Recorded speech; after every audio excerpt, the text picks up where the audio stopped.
जब नारद जी ने भगवान विष्णु से पूछा कि ऐसा कोई व्यक्ति बताएं जिसने सबसे पहले इस व्रत को किया, सारे नियम निभाए, आचरण पवित्र किया और उसे लाभ की प्राप्ति हुई। भगवान विष्णु ने प्रसन्न होकर के उसे आयु, आरोग्य, ऐश्वर्य प्रदान किया। तो भगवान विष्णु कहते हैं, हाँ, मैं एक छोटी सी कथा सुनाता हूं आपको। एक व्यक्ति के विषय में बताता हूं जिसने सर्वप्रथम इस व्रत को किया और अत्यधिक पुण्य की प्राप्ति की, आचरण को पवित्र किया और जीवन में समस्त समस्याएं समाधानित हो गई। भगवान विष्णु कथा सुना रहे हैं, नारद जी श्रोता हैं, भगवान विष्णु वक्ता हैं। इधर सूत जी वक्ता हैं और सौनक आदि 88,000 ऋषि श्रोता बन करके बैठे हुए हैं। बड़ा दिव्य संगम है।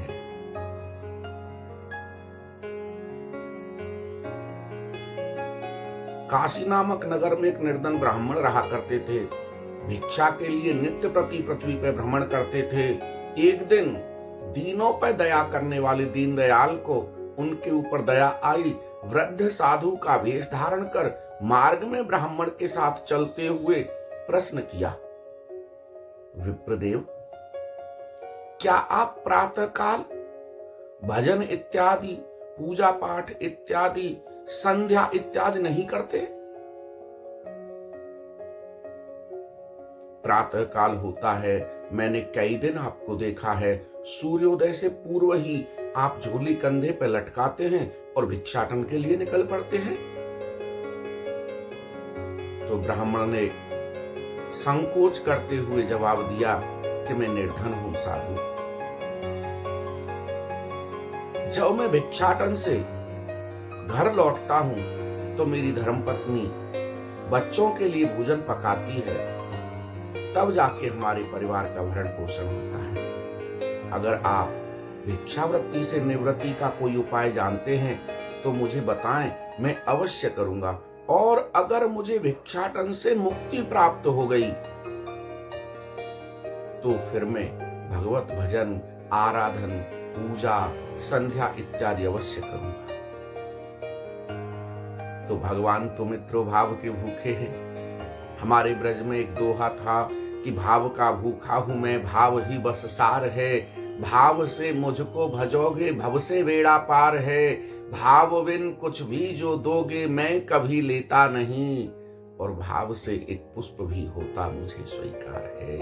भाव का भूखा हूं मैं, भाव ही बस सार है। जैसे ही सजल नेत्रों से ब्राह्मण ने ये बात कही कि अगर मुझे भिक्षाटन से मुक्ति प्राप्त हो जाए तो मैं अवश्य ही भगवान का पूजन करूंगा, भगवान प्रसन्न हो गए। देवता, भिक्षाटन से मुक्ति के लिए तो मैं एक सरल उपाय आपको बताता हूं। आप भगवान सत्यनारायण का व्रत और पूजन करें।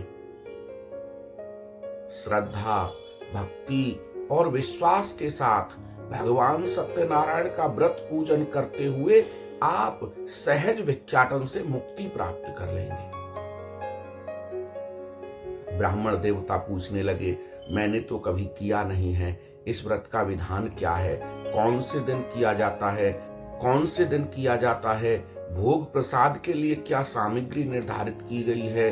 क्या नियम बताए हैं? तो भगवान कह रहे हैं कि जिस दिन तुम्हारे मन में श्रद्धा उत्पन्न हो जाए उसी दिन भगवान का पूजन करना, जो तुम सहजता से एकत्रित कर सको। अपनी सामर्थ्य के अनुसार जो कुछ भी आप सहजता से एकत्रित कर लो, उसी से भगवान का भोग लगा देना और आचरण को पवित्र करने का संकल्प लेना।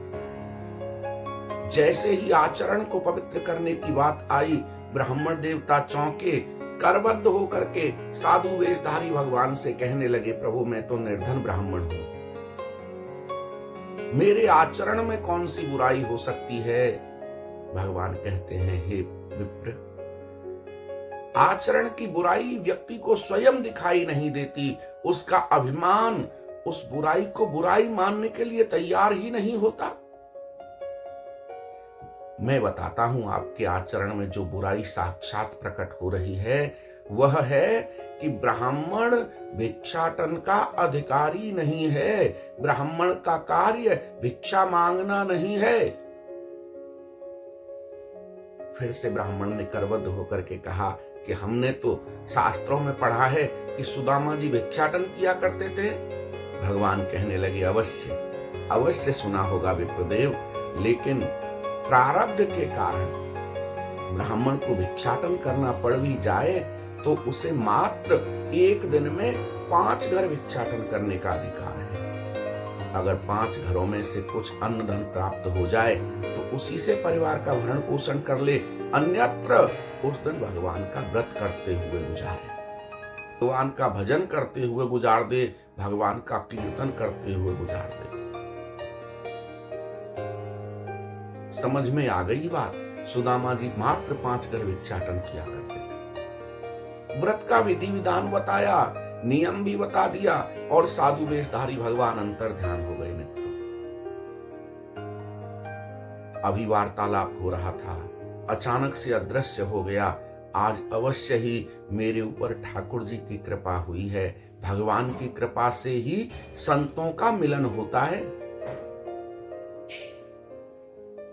रामायण में तुलसीदास जी ने कहा है ना कि बिन हरि कृपा मिले नहीं संता। बिना भगवान की कृपा से संत भी नहीं मिलते। इनके बताए हुए उपाय को मैं अवश्य ही करूंगा।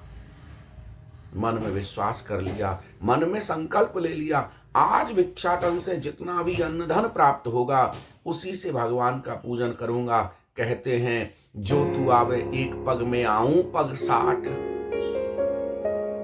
हम भगवान की तरफ एक कदम जितने समय में चलते हैं, ईश्वर हमारी सहायता के लिए उतने ही समय में 60 कदम चल देता है।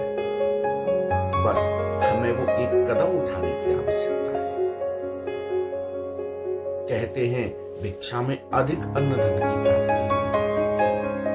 मार्ग से पूजा की सामग्री खरीदी, घर जाकर के बंधु बांधवों को आमंत्रित किया, श्रद्धा भक्ति और विश्वास के साथ भगवान सत्यनारायण का पूजन करते हुए पृथ्वी पर संपूर्ण सुख की प्राप्ति की और अंत में वैकुंठ लोक प्राप्त किया। जो भी श्रद्धा भक्ति और विश्वास के साथ भगवान सत्यनारायण की कथा का श्रवण करता है वह अवश्य ही पृथ्वी पर संपूर्ण सुख भोग वैकुंठ का अधिकारी हो जाता है। जय श्री राधे। जिस तरह से भगवान सत्यनारायण ने निर्धन ब्राह्मण का साथ दिया, उनको सही रास्ता दिखाया, आचरण को पवित्र करने के लिए प्रेरित किया, उसी तरह से भगवान हमें और आप सबको भी सद्बुद्धि दे, आयु दे, आरोग्य दे और ऐश्वर्य दे। जय जय श्री राधे। बोलिए सत्यनारायण भगवान की जय।